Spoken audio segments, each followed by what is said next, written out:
팔레스타인이라는 국가를 인정을 해서 가자 전쟁을 멈추게 하는 외교적 압박을 주는 거죠. 이스라엘이나 어떤 나라든 간에 미국의 부담이 되는 거에 대해서는 안 하는 게 마가의 원칙이거든요. 그러니까 지금 현재 미국에 부담을 주고 있는 거 아닙니까? 이스라엘이. 그런데 트럼프 대통령이 왜 안 맡고 있느냐? 아랍 싱크탱크한테 물어본 적이 있습니다. 조국가해법에 대해서 어떻게 생각하냐? 그러면 그게 실현 가능하냐? 안 된대요. 책임감을 가지고 움직임을 하지 않는다 이거예요. 휴전을 중지하고 있는 까따르를 때렸다는 것은 무시하겠다는 거거든요.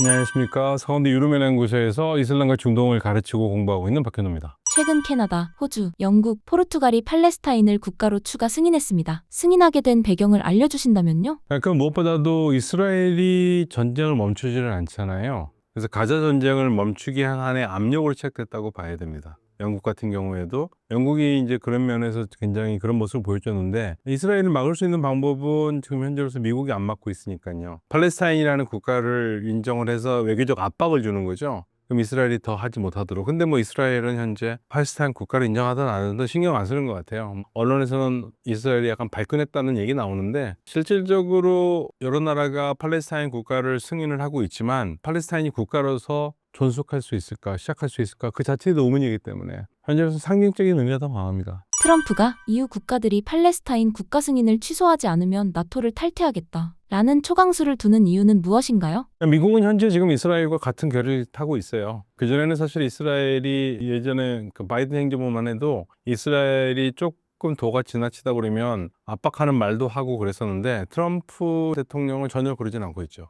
그래서 사실 이것도 의문 중에 하나예요. 원래 이 마가라는 팬들은요, 이스라엘이나 어떤 나라든 간에 미국의 부담이 되는 거에 대해서는 안 하는 게 마가의 원칙이거든요. 그러니까 지금 현재 미국에 부담을 주고 있는 거 아닙니까? 이스라엘이. 그런데 트럼프 대통령이 왜 안 맡고 있느냐, 거기에 대해서 여러 얘기가 설왕설래하고 있죠. 지금 가장 많이 나오는 얘기 중에 하나가, 비판적으로 보는 사람들 중에서는 도저히 아무리 봐도 마가의 입장은 아니거든요. 지금 트럼프 대통령이 마가를 지지하고 열렬히 하는 사람들한테는 그렇게 좋은 작전이 아닌데, 미국의 여러 가지 공신력을 다 무너뜨리면서까지 압도적으로 이스라엘을 저렇게 지지하는 게, 그래서 이제 뭐 한 6개월 전부터 나오던 얘기인데, 트럼프 대통령이 네타냐후 총리에게 약점 잡힌 게 아니냐. 그래서 나왔던 게, 뭐 호사가들이 얘기하는 게 이제 앱스타인 파일이 있다. 그 앱스타인에서 트럼프 대통령이 곤혹스러운 그런 어떤 증거물이 있어서 그걸 가지고 자꾸 약점을 자꾸 흔든다, 뭐 그런 얘기들이 있습니다만 확인하기 어려운 얘기입니다. 두 국가 해법은 현실적으로 가능한가요?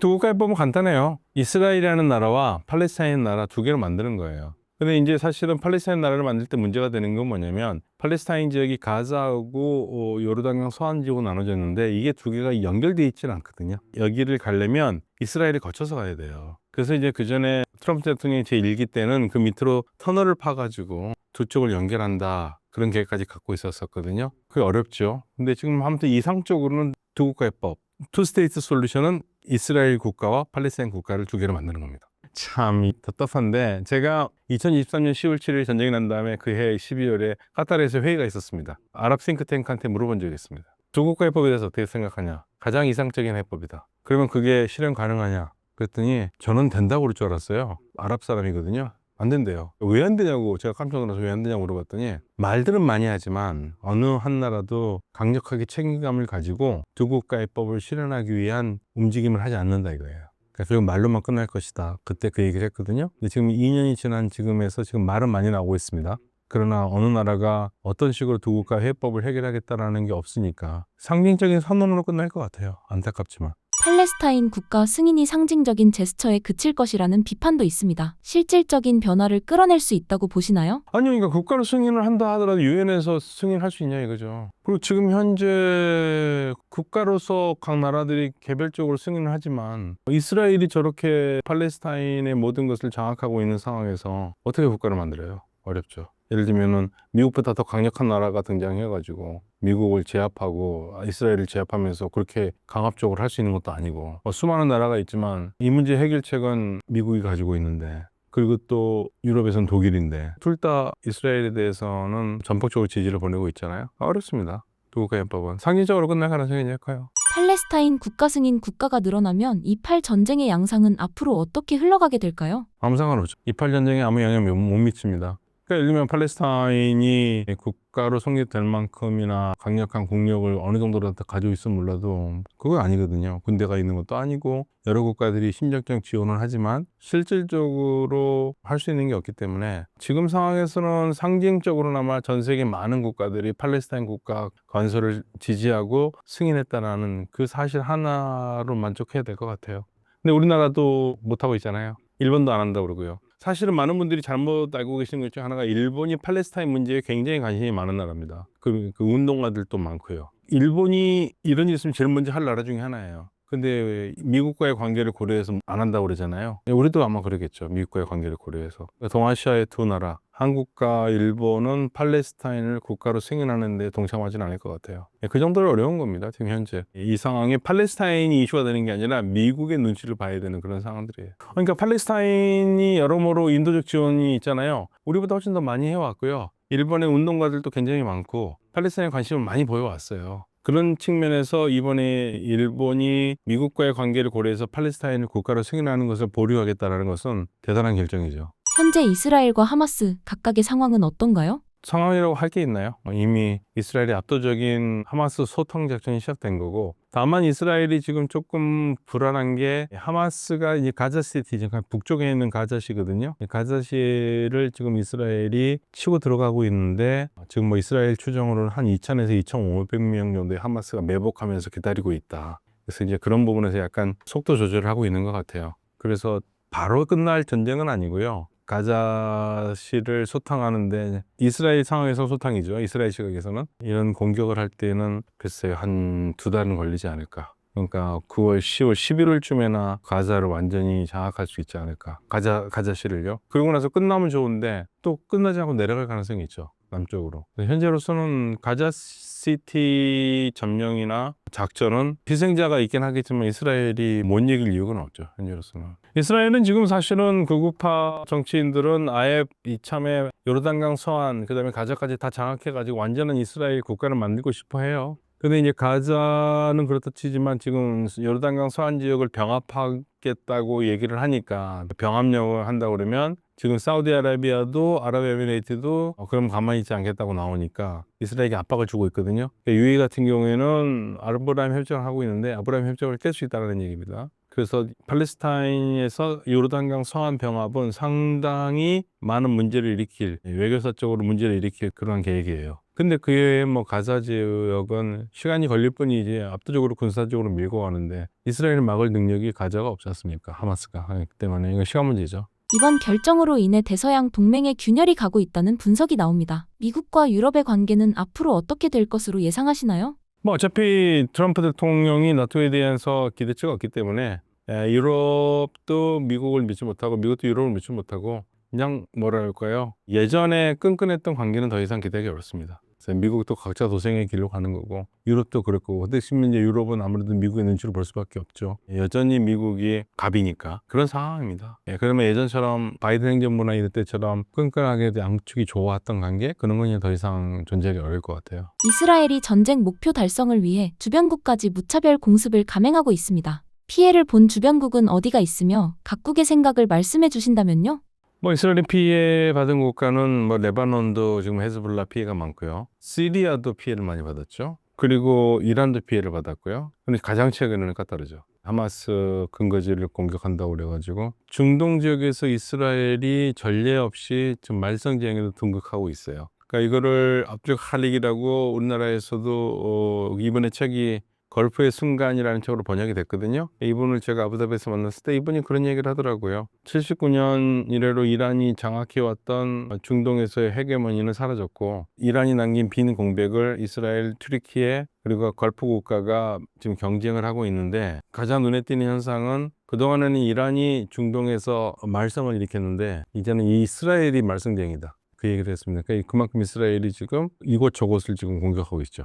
이스라엘이 중재국 카타르를 폭격했습니다. 어떻게 보시나요? 패착이죠. 어떤 이유가 있는지는 모르겠습니다만은 표면적인 이유는 하마스가 이스라엘이 강한 6명의 목숨을 앗아간 테러에 대한 보복이라고 얘기를 하거든요. 그런데 그게 다른 나라도 아니고 지금 휴전을 중지하고 있는 카타르를 때렸다라는 것은 결국에는 무시하겠다는 거거든요. 이 카타르가 어떤 나라냐면 우리가 미국은 나토 동맹이 있잖아요. 비나토 동맹이라는 게 있습니다. 나토 멤버는 아니지만 미국과 동맹을 맺은 나라가 있어요. 그중에 중동 국가가 카타르입니다. 그리고 이스라엘도 미국과 비나토 동맹국이에요. 비나토 미국의 동맹국이 미국의 동맹국을 때린 거죠. 이거는 뭐 말이 안 됩니다. 그래서 이제 이스라엘은 그거 가지고 미국도 테러 분자를 잡을 때는 어디도 가리지 않고 가서 잡는다. 우리 또 미국이 한 것처럼 한 거다 그러지만 그때 미국이 들어간 나라들은 적성 국가나 그런 나라들이라든지 미국과 밀접한 관계가 없었던 나라들이었죠. 파키스탄은 뭐 미국과 친하긴 했지만 미국에는 알려주지도 않고 들어갔잖아요. 그런데 카타르는 그동안 휴전을 중지한 국가입니다. 중지했던 국가에다 그렇게 공격한다는 얘기는 휴전하고 싶은 마음이 없다는 얘기죠, 이스라엘이. 이스라엘은 계속 그걸 보여주고 있어요. 우리는 휴전 안 한다는 것을 의도적으로 다 보여주고 있죠. 이스라엘의 무차별 공습에 대한 미국의 의견은 무엇인가요? 아니, 그 세계 경제국까지 하지 않겠다는 건 알겠는데, 그러면 자기가 한도 있는 나라들 중에서 문제가 되는 나라가 문제가 아니니까 좀 막아줘야죠. 이스라엘이 뗀다고 해서 막았었어야죠. 그래야 이 지역이 안정되지 않습니까? 근데 그건 막지도 않고 50분 전에 알고도 막 안 했다면 그건 동조한 거니까. 미국은 이스라엘이 원하는 대로 지금 현재 계속 가고 있습니다. 중동 지역의 정서나 이런 거에 대해서 신경 안 쓰는 것 같아요. 이스라엘의 독단적인 행보로 외교적 고립이라는 위기에 직면했습니다. 이스라엘 내에서는 어떤 반응이 나오고 있나요? 근데 이스라엘은 여론이 우리하고 좀 다른 부분도 있는데 이란을 공격했었을 때 오히려 네타냐후 총리의 지지가 넘어가거든요. 근데 이번에도 카타르 공격을 할 때 카타르를 공격했다고 생각하지 않아요. 카타르 내에 있는 하마스의 근거지를 공격했다고 생각해서 이란 때 공습한 것보다는 아니지만 그래도 네타냐후에 대한 지지도가 꽤 높습니다. 이스라엘은 자국의 안보를 건드리는 나라는 가만두지 않겠다라는 그 기조를 유지하고 있고 그런 기조 하에서 정부가 움직이는 것에 대해서 국민들이 많이 지지를 하는 편이죠. 그래서 지금 현재 뭐 이것 때문에 뭐 이스라엘에서 문제를 삼거나 자체 내에서 문제가 있거나 그런 것보다는 오히려 하마스를 빨리 정리해야겠다는 그 생각들은 더 많이 하고 있죠.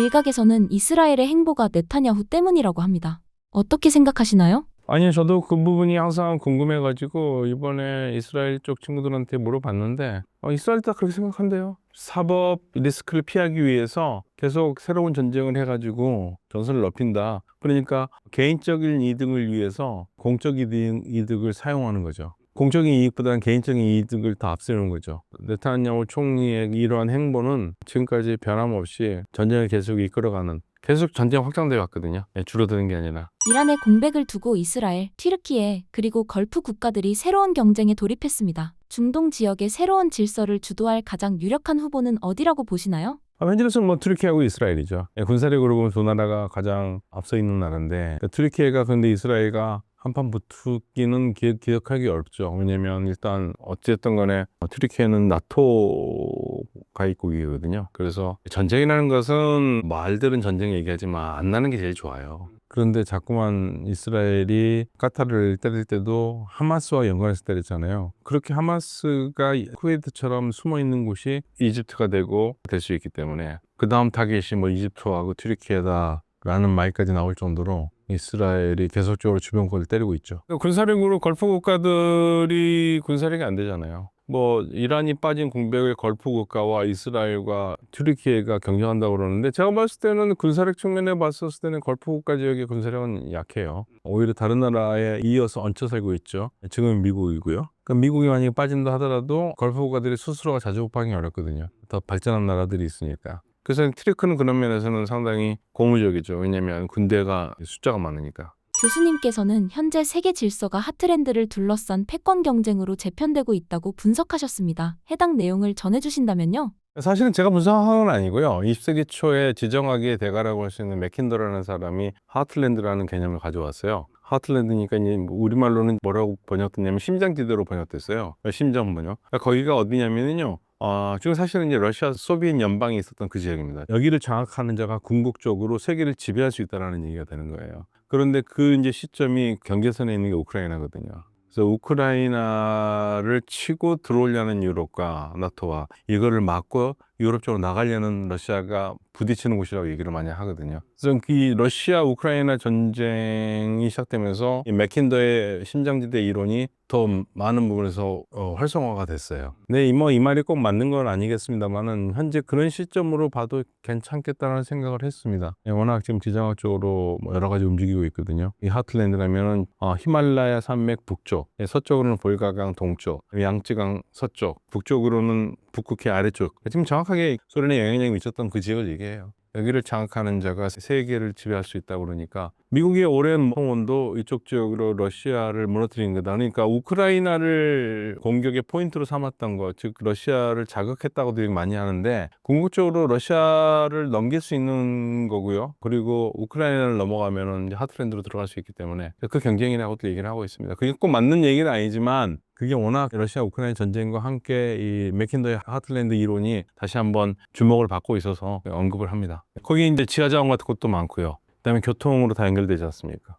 사실은 우리가 생각해 봐야 될 게요. 가장 동쪽으로 따지면 만주 지역 있잖아요. 만주 지역에서 만약에 말을 타고 어디까지 연결되냐면요. 초원쪽으로 헝가리 평원까지 연결돼요. 그게 7,000에서 8,000km입니다. 거기에 이제 하틀랜드가 있죠. 그 가운데가. 칭기스칸도 그 길을 통해서 러시아를 거의 240년 지배했으니까요. 몽고가. 예, 그래서 여기가 교통의 중심지고 교통이 다 연결되고 유럽과 아시아를 잇고 그다음에 지하자원이 있고 그러니까 중요하죠. 이란은 장개주르 회랑 개통에 강력히 반대하고 있지만 미국과 트럼프의 개입으로 상황이 급변했습니다. 현재 상황을 전해주신다면요? 장개수를 이란이 굉장히 싫어하죠. 왜냐면 장개수르가 뭐냐면요. 이란 위에 두 나라가 있습니다. 이란에 바로 붙어 있는 북쪽의 나라가 서쪽으로는 아제르바이잔, 동쪽으로는 바로 붙어 있는 나라가 아르메니아예요. 그런데 그 옆에 하나가 더 있어요. 그게 나크치반이라는 자치공화국인데 여기는 아제르바이잔 사람들이 살아요.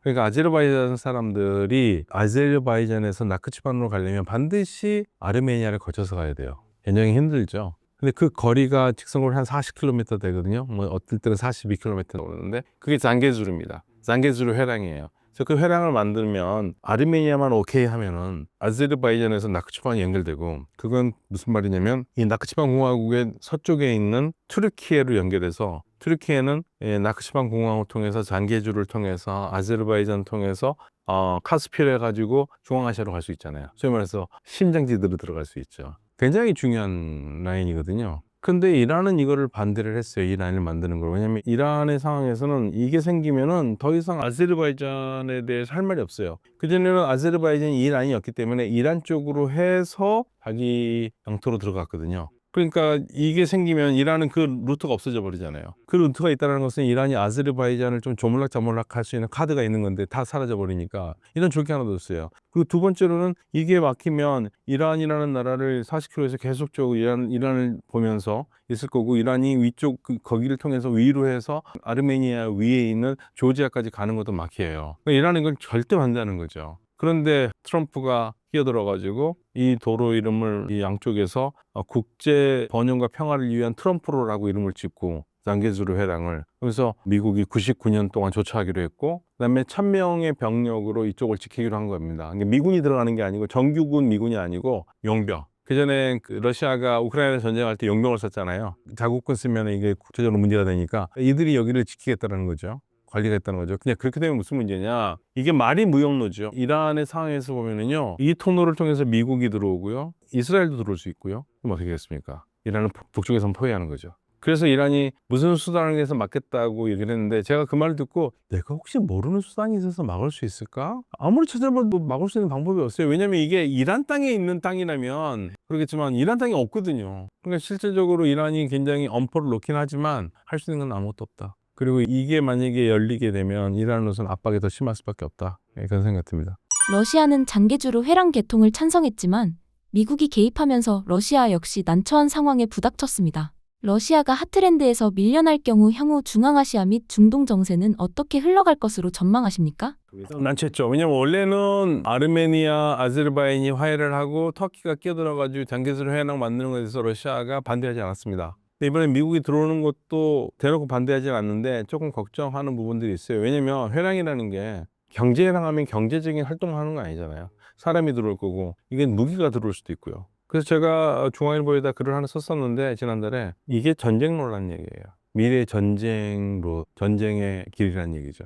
그 가능성이 있기 때문에 이 길로 무기가 들어오고 사람이 들어오고 군대가 들어오고 할 수 있다면 이 통로를 지나는 나라와 관계가 이 통로를 싫어하고 이걸 얻기로 하는 이란으로서는 이 통로가 부담스러울 수밖에 없죠. 이란을 위협할 수 있으니까. 그래서 그러는 겁니다. 근데 지금 현재 이란이 할 수 있는 방법이 없어요. 이스라엘은 이란을 견제하기 위해 아제르바이잔과 밀착하고 심지어 이란 본토 공격의 거점으로 활용하려 합니다. 아제르바이잔은 시아파 국가임에도 불구하고 이스라엘과 협력하는 이유는 무엇인가요? 자, 그래서 시아파 국가라는 말부터 좀 우리 고쳐야겠는데요. 시아파 사람들이 많아요. 70% 이상은 되는데 이란과 아제르바이잔이 다른 이유는 아제르바이잔은 세속 국가입니다. 예, 세속 국가예요. 그러니까 시아파라는 게 별 의미가 없어요.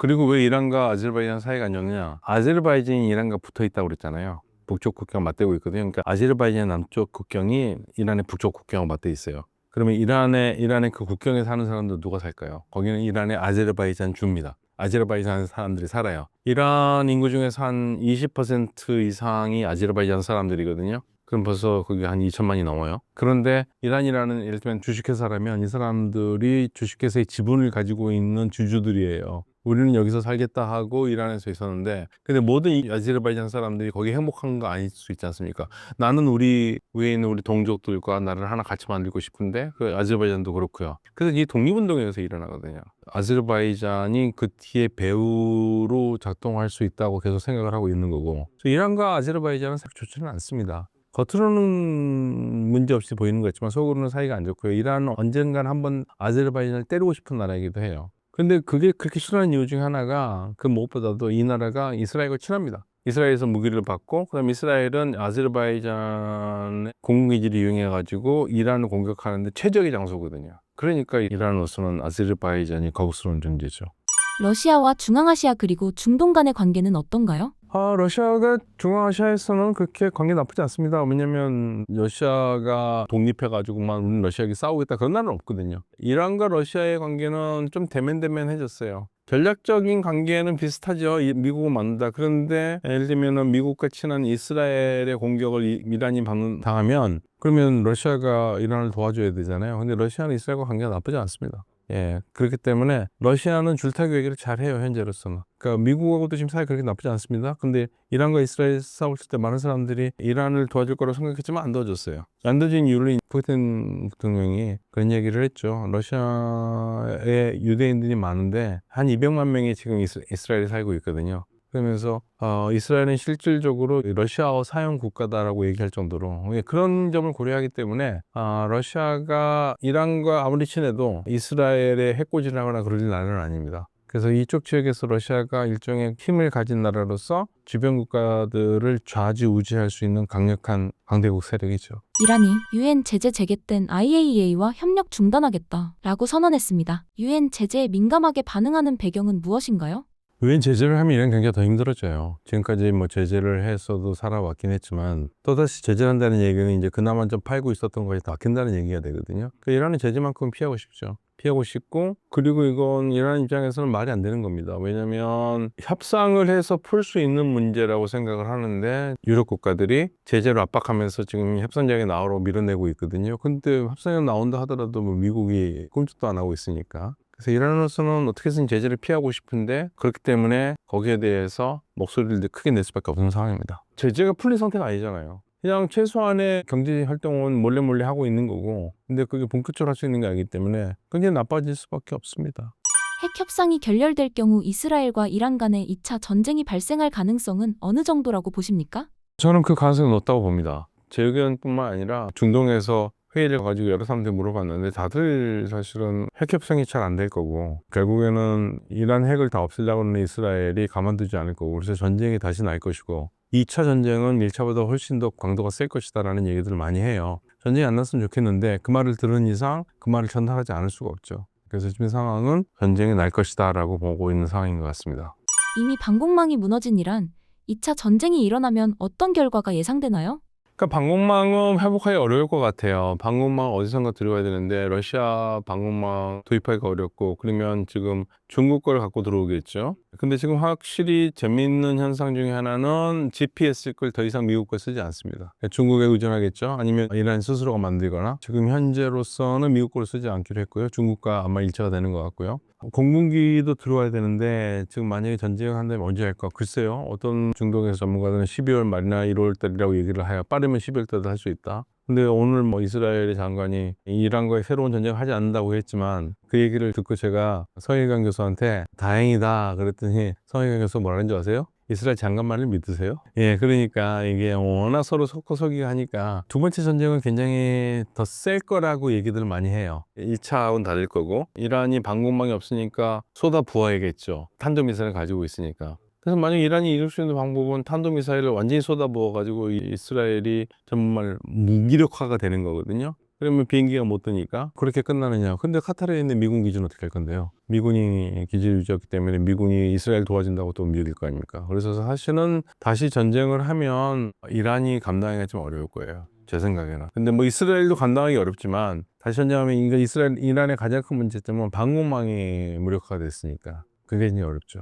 한때 이란의 힘이던 시아 초승달이 무너지고 북쪽의 잔개주르 회랑과 서쪽의 다윗의 회랑까지 뚫리며 전략적으로 포위된 이란. 이런 상황에서 어떤 대응 전략을 펼칠까요? 사실은 놀랍게도 생각보다 굉장히 빨리 시아 초승달이 무너졌어요. 근데 결정타는 작년 12월 8일에 HTS 그러니까 샴 해방 조직 아마드 샤라가 이끄는 지금 현 수반이죠. 반군이었고 사실은 테러리스트거든요. 저는 그 사람을 지도자라고 부르고 싶은 마음도 없어요. 테러리스트인데 여기가 시리아를 장악하고 아사드 정권을 밀어내면서 이란으로서는 엄청난 손실인 거죠. 그러니까 이란이 더 이상 시리아로 들어갈 수 없고요. 시리아 들어갈 수 없다는 얘기는 레바논에 무기를 보내기 어렵다는 겁니다. 레바논은 이란이 가장 사랑하는 내 새끼 헤즈볼라가 있는데 거기에 돈과 무기가 안 가요. 완전히 그게 시리아가 굉장히 중요한 지역이죠. 시아 초승달에서. 근데 그게 넘어갔으니까 이란으로서 할 수 있는 게 없죠. 실질적으로 시아 초승달은 무너졌다고 보고요. 오히려 지금 얘기해야 될 것은 이스라엘이 시리아의 남쪽을 이용하고 그거를 이라크 쪽으로 연결해서 결국엔 이란의 쿠르드족까지 연결되는 다윗의 회랑. 다윗 회랑이 만들어지면 이거의 파급력은 이란에 훨씬 더 셀 수밖에 없습니다. 그리고 거기다 장개주르까지 장악할 수 있다면 이란으로서는 골치 아프죠. 서쪽과 북쪽에서 공격이 들어오니까.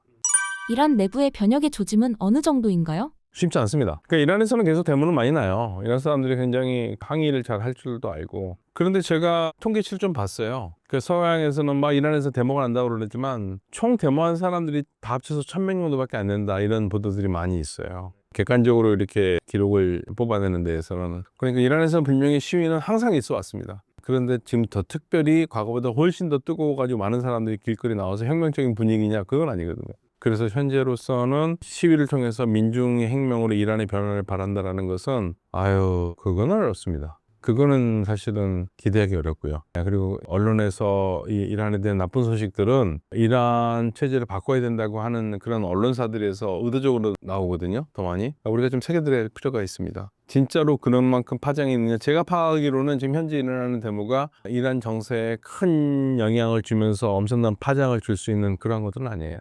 이란 견고함의 원천은 무엇이라고 보십니까? 일단은 혁명수비대의 영향이 큽니다. 혁명수비대가 혁명에 투철한 사람들로 이루어진 군대고 이들이 하는 일 중에서 가장 중요한 게 반혁명 세력들을 솎아내는 거잖아요. 근데 이란은 현재까지는 혁명수비대가 역할을 제대로 하고 있고요. 정권을 잡은 사람이 있잖아요. 그리고 이 혁명수비대는 정규군만 있는 게 아니라요. 바시주라고 해가지고 혁명수비대 민병대 같은 조직이 있거든요. 근데 이 조직이 무너지기 전에는 이란에서 혁명하기 어려워요. 이들이 계속적으로 사회 질서 유지하기 때문에. 그래서 많은 분들이 저는 이란의 언론을 보고 이란의 밖에서 나온 언론을 보고 이란이 변한다 하는데 저는 현재로서는 이란이 밖에서 볼 만큼 변할 만큼 그러한 이니셔티브는 없다고 생각해요.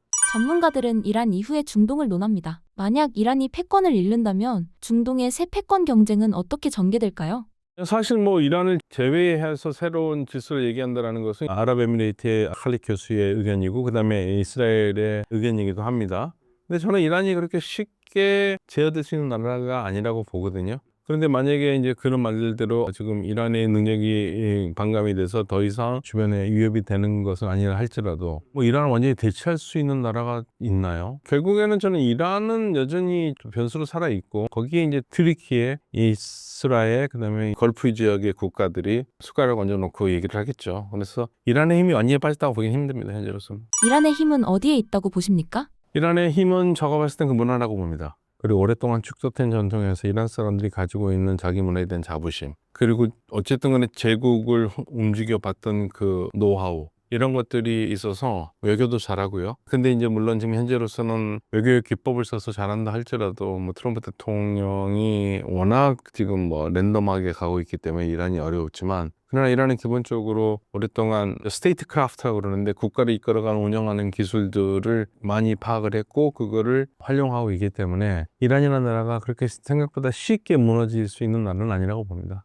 앞으로 중동 정세 어디에 주목하면 좋을까요? 역시 팔레스타인 문제죠. 가장 크고요. 그리고 이제 그 다음에는 이스라엘이 팔레스타인 문제를 넘어서서 어디까지 이 중동 지역에서 활동 반경을 넓힐 것인가, 이란 문제도 그렇고, 그래서 이제 그 부분들이 앞으로 상당히 많은 부분에서 이스라엘이 본격적인 주제로 계속 등장할 것 같습니다. 구독자님들에게 한 말씀 부탁드립니다. 국제 정세가 급변하고 있습니다. 정신 바짝 차리고 우리가 어떻게 살아나가야 될 것인가를 한번 생각해보는 그런 중요한 순간이 다가왔거든요. 차분하고 그리고 힘을 합쳐서 어려움을 이겨나가야겠습니다.